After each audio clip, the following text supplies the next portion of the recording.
जय श्री राम। आज हमारे पाठ का 18वां दिन है, तो आइए शुरू करते हैं। और उन्होंने डंका बजाकर नगर को घेर लिया। नित्य प्रति अनेक प्रकार से लड़ाई होने लगी। प्रताप भानु के सब योद्धा शूरवीरों की करनी करके रण में जूझ मरे। राजा भी भाई सहित खेत रहा। सत्यकेतु के कुल में कोई नहीं बचा। ब्राह्मणों का शाप झूठा कैसे हो सकता था। शत्रु को जीतकर नगर को फिर से बसाकर सब राजा विजय और यश पाकर अपने अपने नगर को चले गए। याज्ञवल्क्य जी कहते हैं, हे भरद्वाज सुनो, विधाता जब जिसके विपरीत होते हैं तब उसके लिए धूल सुमेरु पर्वत के समान भारी और कुचल डालने वाली, पिता यम के समान काल रूप और रस्सी सांप के समान काट खाने वाली हो जाती है। हे मुनि सुनो, समय पाकर वही राजा परिवार सहित रावण नाम का राक्षस हुआ। उसके 10 सिर और 20 भुजाएं थीं और वह बड़ा ही प्रचंड शूरवीर था। अरिमर्दन नामक जो राजा का छोटा भाई था, वह बल का धाम कुंभकर्ण हुआ। उसका जो मंत्री था, जिसका नाम धर्मरुचि था, वह रावण का सौतेला छोटा भाई हुआ। उसका विभीषण नाम था, जिसे सारा जगत जानता है। वह विष्णु भक्त और ज्ञान विज्ञान का भंडार था। और जो राजा के पुत्र और सेवक थे, वे सभी बड़े भयानक राक्षस हुए। वे सब अनेकों जाति के मनमाना रूप धारण करने वाले, दुष्ट, कुटिल, भयंकर, विवेक रहित, निर्दयी, हिंसक, पापी और संसार भर को दुख देने वाले हुए। उनका वर्णन नहीं हो सकता। यद्यपि वे पुलस्त्य ऋषि के पवित्र, निर्मल और अनुपम कुल में उत्पन्न हुए, तथापि ब्राह्मणों के शाप के कारण वे सब पाप रूप हुए। तीनों भाइयों ने अनेकों प्रकार की बड़ी ही कठिन तपस्या की, जिसका वर्णन नहीं हो सकता। उनका उग्र तप देखकर ब्रह्मा जी उनके पास गए और बोले, हे तात, मैं प्रसन्न हूं, वर मांगो। रावण ने विनय करके और चरण पकड़कर कहा, हे जगदीश्वर सुनिए, वानर और मनुष्य इन 2 जातियों को छोड़कर हम और किसी के मारे ना मरें, यह वर दीजिए। शिवजी कहते हैं कि मैंने और ब्रह्मा ने मिलकर उसे वर दिया कि ऐसा ही हो। तुमने बड़ा तप किया है। फिर ब्रह्मा जी कुंभकर्ण के पास गए। उसे देखकर उनके मन में बड़ा आश्चर्य हुआ। जो यह दुष्ट नित्य आहार करेगा तो सारा संसार ही उजाड़ हो जाएगा। ऐसा विचार कर ब्रह्मा जी ने सरस्वती को प्रेरणा करके उसकी बुद्धि फेर दी, जिससे उसने 6 महीने की नींद मांगी। फिर ब्रह्मा जी विभीषण के पास गए और बोले, हे पुत्र, वर मांगो। उसने भगवान के चरण कमलों में निर्मल, निष्काम और अनन्य प्रेम मांगा। उनको वर देकर ब्रह्मा जी चले गए और वे तीनों भाई हर्षित होकर अपने घर लौट आए। मैं दानव की मंदोदरी नाम की कन्या परम सुंदरी और स्त्रियों में शिरोमणि थी। मैंने उसे लाकर रावण को दिया। उसने जान लिया कि यह राक्षसों का राजा होगा। अच्छी स्त्री पाकर रावण प्रसन्न हुआ और फिर उसने जाकर दोनों भाइयों का विवाह कर दिया। समुद्र के बीच में त्रिकूट नामक पर्वत पर ब्रह्मा का बनाया हुआ एक बड़ा भारी किला था। महान मायावी और निपुण कारीगर मैं दानव ने उसको फिर से सजा दिया। उसमें मड़ियों से जड़े हुए सोने के अनगिनत महल थे। जैसी नागकुल के रहने की पाताल लोक में भोगावतीपुरी है और इंद्र के रहने की स्वर्ग लोक में अमरावतीपुरी है, उनसे भी अधिक सुंदर और बांका वह दुर्ग था। जगत में उसका नाम लंका प्रसिद्ध हुआ। उसे चारों ओर से समुद्र की अत्यंत गहरी खाई घेरे हुए है। उस दुर्ग के मड़ियों से जड़ा हुआ सोने का मजबूत परकोटा है, जिसकी कारीगरी का वर्णन नहीं किया जा सकता। भगवान की प्रेरणा से जिस कल्प में जो राक्षसों का राजा रावण होता है, वही शूर, प्रतापी, अतुलित बलवान अपनी सेना सहित उस पुरी में बसता है। पहले वहां बड़े बड़े योद्धा राक्षस रहते थे। देवताओं ने उन सबको युद्ध में मार डाला। अब इंद्र की प्रेरणा से वहां कुबेर के 1 करोड़ रक्षक यक्ष लोग रहते हैं। रावण को कहीं ऐसी खबर मिली, तब उसने सेना सजाकर किले को जा घेरा। उस बड़े विकट योद्धा और उसकी बड़ी सेना को देखकर यक्ष अपने प्राण लेकर भाग गए। तब रावण ने घूम फिरकर सारा नगर देखा। उसकी स्थान संबंधी चिंता मिट गई और उसे बहुत ही सुख हुआ। उस पुरी को स्वाभाविक ही सुंदर और बाहर वालों के लिए दुर्गम अनुमान करके रावण ने वहां अपनी राजधानी कायम की। योग्यता के अनुसार घरों को बांटकर रावण ने सब राक्षसों को सुखी किया। एक बार वह कुबेरपुर चढ़ दौड़ा और उससे पुष्पक विमान को जीत कर ले आया। फिर उसने जाकर एक बार खिलवाड़ी में कैलाश पर्वत को उठा लिया और मानो अपनी भुजाओं का बल तौलकर बहुत सुख पाकर वह वहां से चला आया। सुख, संपत्ति, पुत्र, सेना, सहायक, जय, प्रताप, बल, बुद्धि और बड़ाई, ये सब उसके नित्य नए वैसे ही बढ़ते जाते थे जैसे प्रत्येक लाभ पर लोभ बढ़ता जाता है। अत्यंत बलवान कुंभकर्ण सा उसका भाई था, जिसके जोड़ का योद्धा जगत में पैदा ही नहीं हुआ। वह मदिरा पीकर 6 महीने सोया करता था। उसके जागते ही तीनों लोकों में तहलका मच जाता था। यदि वह प्रतिदिन भोजन करता तब तो संपूर्ण विश्व शीघ्र ही खाली हो जाता। रणधीर ऐसा था कि जिसका वर्णन नहीं किया जा सकता। लंका में उसके ऐसे असंख्य बलवान वीर थे। मेघनाद रावण का बड़ा लड़का था, जिसका जगत के योद्धाओं में पहला नंबर था। रण में कोई भी उसका सामना नहीं कर सकता था। स्वर्ग में तो उसके भय से नित्य भगदड़ मची रहती थी। इनके अतिरिक्त दुर्मुख, अकंपन, वज्रदंत, धूमकेतु और अतिकाय आदि ऐसे अनेक योद्धा थे जो अकेले ही सारे जगत को जीत सकते थे। सभी राक्षस मनमाना रूप बना सकते थे और आसुरी माया जानते थे। उनके दया धर्म स्वप्न में भी नहीं था। एक बार सभा में बैठे हुए रावण ने अपने अगणित परिवार को देखा। पुत्र, पौत्र, कुटुंबी और सेवक ढेर के ढेर थे। सारी राक्षसों की जातियों को तो गिन ही कौन सकता था। अपनी सेना को देखकर स्वभाव से ही अभिमानी रावण क्रोध और गर्व में सनी हुई वाणी बोला, हे समस्त राक्षसों के दलों, सुनो, देवतागण हमारे शत्रु हैं। वे सामने आकर युद्ध नहीं करते, बलवान शत्रु को देखकर भाग जाते हैं। उनका मरण एक ही उपाय से हो सकता है, मैं समझाकर कहता हूं, अब उसे सुनो। उनके बल को बढ़ाने वाले ब्राह्मण भोजन, यज्ञ, हवन और श्राद्ध, इन सब में जाकर तुम बाधा डालो। भूख से दुर्बल और बलहीन होकर देवता सहज ही में आ मिलेंगे, तब उनको मैं मार डालूंगा अथवा भलीभांति अपने अधीन करके सर्वथा पराधीन करके छोड़ दूंगा।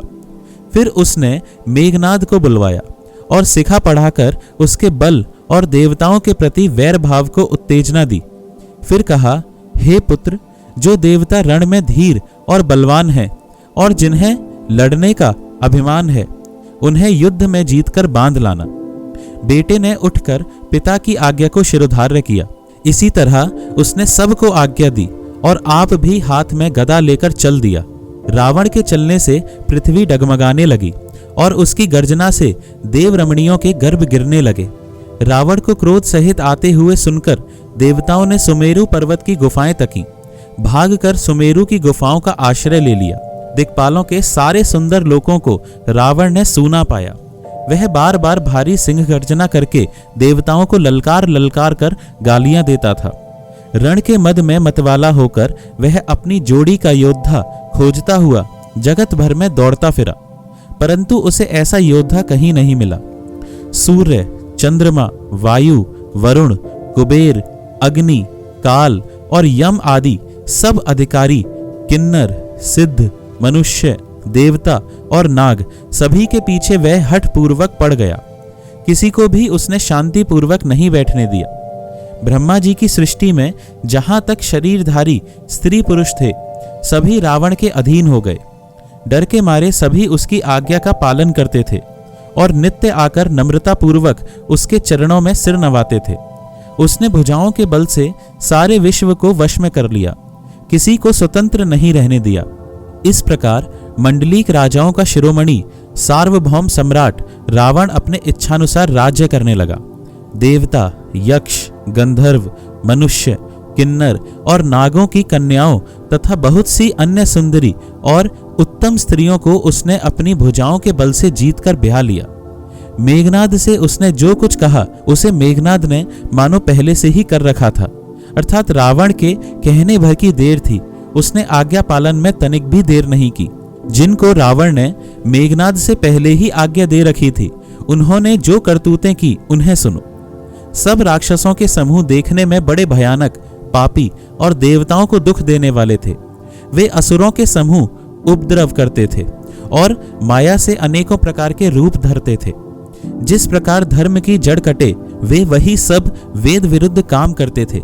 जिस जिस स्थान में वे गौ और ब्राह्मणों को पाते थे, उसी नगर, गांव और पूर्वे में आग लगा देते थे। उनके डर से कहीं भी शुभ आचरण, ब्राह्मण भोजन, यज्ञ, श्राद्ध आदि नहीं होते थे। देवता, ब्राह्मण और गुरु को कोई नहीं मानता था। न हरि भक्ति थी, न यज्ञ, तप और ज्ञान, कुछ भी नहीं था। वेद और पुराण तो स्वप्न में भी सुनने को नहीं मिलते थे।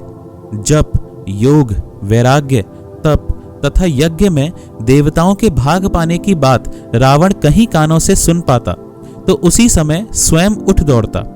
कुछ भी रहने नहीं पाता, वह सबको पकड़कर विध्वंस कर डालता था।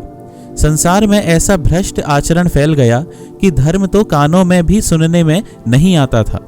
जो कोई वेद और पुराण कहता उसको बहुत तरह से त्रास देता और देश से निकाल देता था। राक्षस लोग जो घोर अत्याचार करते थे उसका वर्णन नहीं किया जा सकता। हिंसा पर ही जिनकी प्रीति थी उनके पापों का क्या ठिकाना। मास पारायण, छठा विश्राम।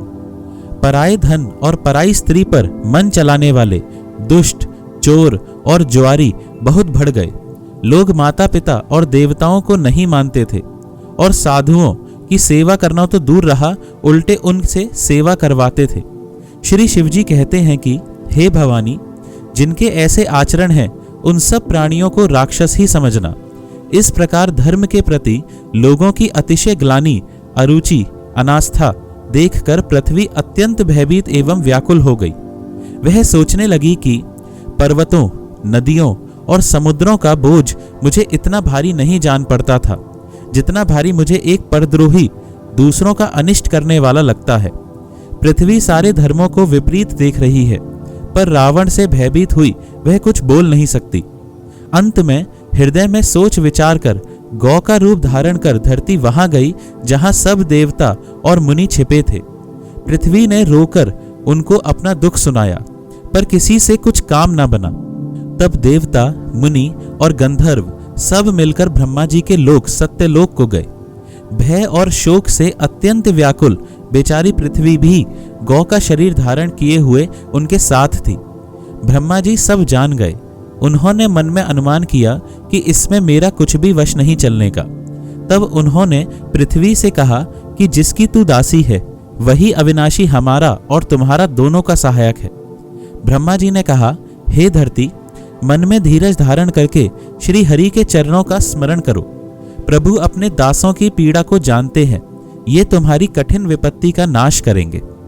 सब देवता बैठकर विचार करने लगे कि प्रभु को कहाँ पावें ताकि उनके सामने पुकार फरियाद करें। कोई वैकुंठपुरी जाने को कहता था और कोई कहता था कि वही प्रभु क्षीर समुद्र में निवास करते हैं। जिसके हृदय में जैसी भक्ति और प्रीति होती है प्रभु वहां उसके लिए सदा उसी रीति से प्रकट होते हैं। हे पार्वती, उस समाज में मैं भी था। अवसर पाकर मैंने एक बात कही, मैं तो यह जानता हूं कि भगवान सब जगह समान रूप से व्यापक हैं। प्रेम से वे प्रकट हो जाते हैं। देश, काल, दिशा, विदिशा में बताओ ऐसी जगह कहाँ है जहां प्रभु ना हो। वे चराचर में व्याप्त होते हुए ही सबसे रहित हैं और विरक्त हैं। उनकी कहीं आसक्ति नहीं है। वे प्रेम से प्रकट होते हैं जैसे अग्नि। अग्नि अव्यक्त रूप से सर्वत्र व्याप्त है, परंतु जहां उसके लिए अरणि मंथनादि साधन किए जाते हैं वहां वह प्रकट होती है।